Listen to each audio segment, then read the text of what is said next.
Welcome to the Turner Farm Kitchen. Today we're doing a full comprehensive tutorial on how to make clarified butter, also known as ghee. The reason that I learned how to make this many years ago was because we try really hard in our family to avoid using seed oils. So seed oils produce free radicals in the body, they cause inflammation, they cause autoimmune issues, they cause obesity and like all sorts of cholesterol issues. So avoiding seed oils like vegetable oil, canola oil, soybean oil, all of those types of oils that are found in pretty much all of our food. As a family, we do our very best to completely avoid them. So we don't buy things like chips with canola oil or vegetable oil, and we don't buy crackers that have that in it. We try to make all of our things at home. So a lot of our food is made out of butter. We also use avocado oil for cooking, but one of the highest heating point oils that you can use is clarified butter. So basically what clarified butter is you're going to just take a regular old block of butter, unsalted block of butter from the grocery store, and we're going to boil it down and remove all of the milk solids out of it, so it's just fat. So the reason that this is such a great oil to cook with, so another great oil to cook with is things like bacon fat, tallow, basically animal fats are really good.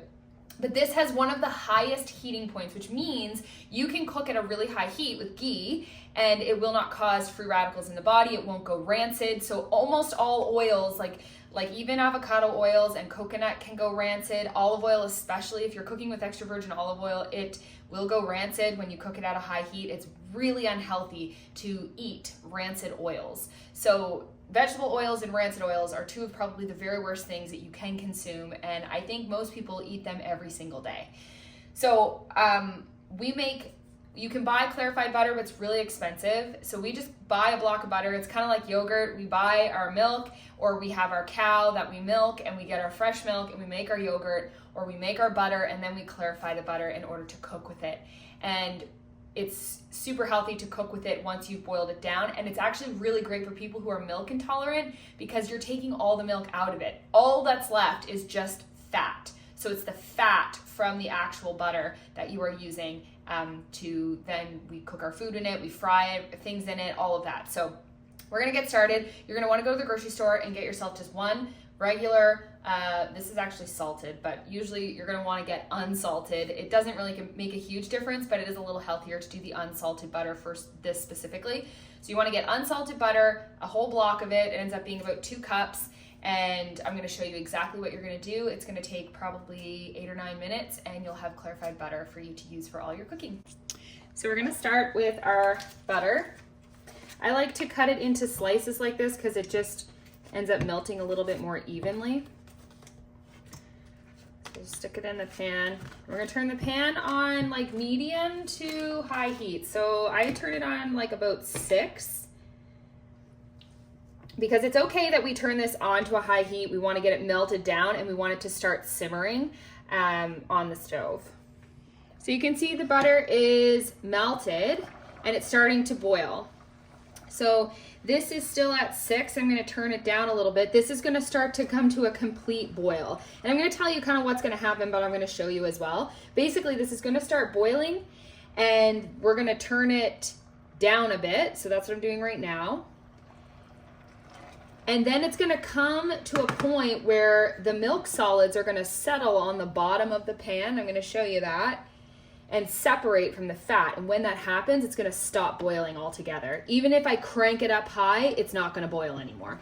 That's how you know that it's done. But I'm gonna show you, because you don't wanna let this go too far, you can burn your ghee. There's like a fine line, and I'll show you how to catch it at the right time. But right now it's come to a boil. We're gonna let this basically sit and simmer for a bit as those milk solids start to separate from the fat. So I have this at about 2, and what's gonna happen is, it's simmering quite heavily now, but it's gonna develop like a foam on the top. I actually like to go through and I like to skim that off, and you certainly don't have to do that, but it makes it a little easier to see when the solids start to settle on the bottom. So you can just kind of go through and scoop out the foam on the top, because we don't need that anyway. And then it's easier for you to be able to look through the butter and see when that brown is starting to settle on the bottom. So it's starting to change again still. You can see that these solids that are on the top are starting to get a little bit more solid and less foamy. So you can kind of almost peel them off to the side. But there is no separation still on the bottom. So you can see the bottom here.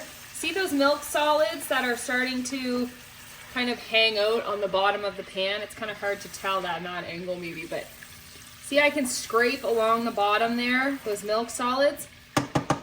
So basically what's gonna happen is those are gonna turn brown and black, and this is gonna start to smell really nice. So right now it smells like butter, but it's gonna start to smell really sweet and aromatic. And once that brownness starts to happen on the bottom of the pan, and we're getting really close now, so you can see the boiling of the butter is starting to slow down. It's getting a little less volatile because it was kind of spraying out of here, and it's not doing that as much anymore. It's kind of settled down. So I'm still at about 5 or 6, and once this completely stops, I will know that this is pretty much ready. So still slowing down.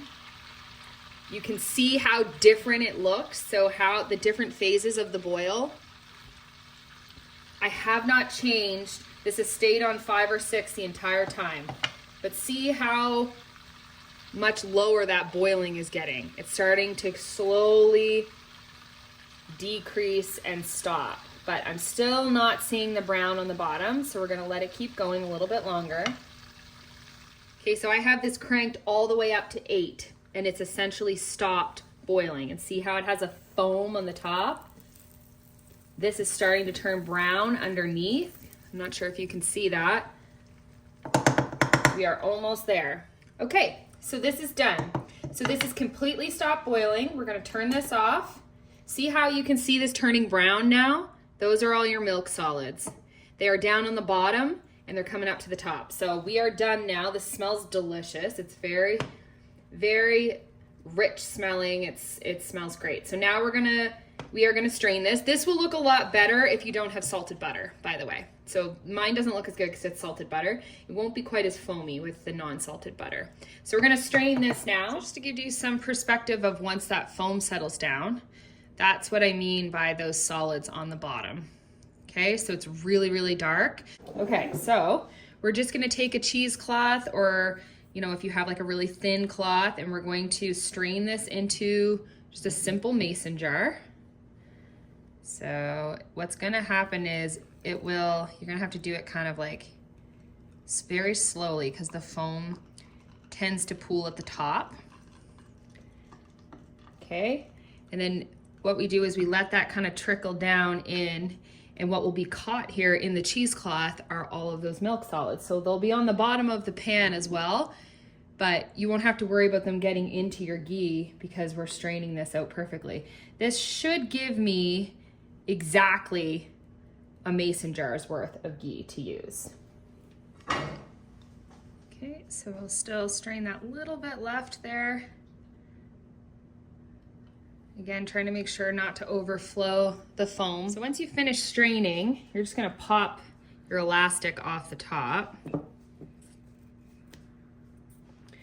You're gonna lift up, and being really careful because this is super hot, you're just gonna squeeze out what's left for ghee in your cheesecloth or your rag. Okay, and I'll show you the ghee in 1 second. I'm just gonna show you kind of what's left. So see those are the milk solids there. It's kind of like when you brown butter, and then you can also see them left in the pan here. So we are taking all of that out, and that's why, because we have boiled this down to a point that it was at such a high heat and it boiled so long that it didn't even boil anymore, that's why this oil can be heated so much. This is sort of like an amber color, but once it cools, this will solidify, so we can take scoops out of it and it will be more of like a golden color. And I will show you what it looks like once it cools. But this is beautiful, clean ghee or clarified butter to use for your cooking, and it heats at such a high heat. It's excellent for searing steaks, for for frying up vegetables, stir fries, anything like that you have to crank your heat up for, this is what you want to use. So we can just, what I'm going to do is probably just cover that up so that it breathes. I don't want to create condensation. So this is the other thing with ghee. Once it's done, you're going to put a towel over top, something that can breathe. You want this to completely solidify and cool 100%, and then you can put the cover on. This is gonna sit at room temperature. You are not putting this in the fridge. So the reason we don't put this in the fridge is we do not want to create condensation on the inside of the jar. Once we create condensation on the inside of the jar, it can grow mold. But ghee can sit out on your counter at room temperature for a very long time without ever going bad, because it's just fat. It's like bacon fat. So we're gonna leave this, let it cool, and then we'll come back and I'll show you what it looks like. So here is what it looks like when it's all done and solidified. So I'm gonna make a note for you though, because see this is actually milk solids that went through the cheesecloth or the rag. So I should have probably double strained this, or even if you want to like double up on your cheesecloth when you're straining it, you really don't want to have that on the bottom. It tastes fine, but it doesn't keep as long. So the oil can go rancid quicker if you have milk solids still left in there. So if you'll look inside, you can kind of see them a little bit on the surface there too. So you really want this to be like a golden oil that's right down to the bottom, golden, right up to the top, and then not the solids sitting in there. So that's fine. We just have to make sure we use this quickly. It doesn't change its heat point at all. It's still excellent for cooking with. It just changes its shelf life a little bit. So that's just something to keep in mind. It's still perfectly easy to use, but you can see like it's solidified completely in the jar there. And I can show you what it looks like. Okay. So we eat this on our toast, but we mostly cook with this. So if I'm making eggs or if I'm frying up anything, roasted potatoes is amazing. And it has this really nice kind of nutty smell to it. It's very nice. So there's your ghee clarified butter.